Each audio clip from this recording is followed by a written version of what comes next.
Ma usun, et sa oled kuulnud maailma suurimast ja ma võiks öelda ka kummalisemast laulufestivalist, milleks on Eurovisioon. Sellel on üks väga ilus slogan ja see on United by Music, ühendatud muusika kaudu.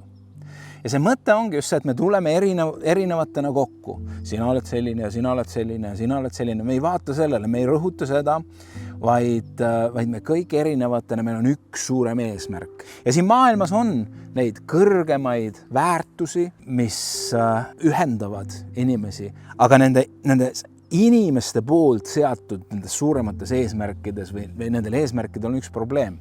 Need paratamatult ühel või teisel moel lõppevad või muutuvad. Moed muutuvad, see, mis on ilus, arusaam sellest muutub ja tõeliselt toimivaks, kõrgemaks väärtuseks saab olla ainult midagi, mis ei lähtu meist. Midagi, mis on kõrgem meist. Kui oluline on see, et see meie kõrgem eesmärk, see, millest ei ole midagi kõrgemat, ka koguduses ja meil kristlastena oleks õige koha peal. Et oleks Jeesus Kristus.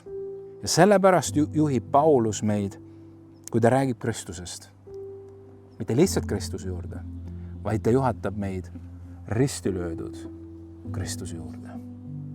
Me võime muul tasapinnal luua oikumeeniat ja kirikute vahelist suhtlemist ja püüda armastada ja püüda mõista. Ja see kõik on hea ja see kõik on tore, kui tõeline ühtsus armsalt tuleb risti all.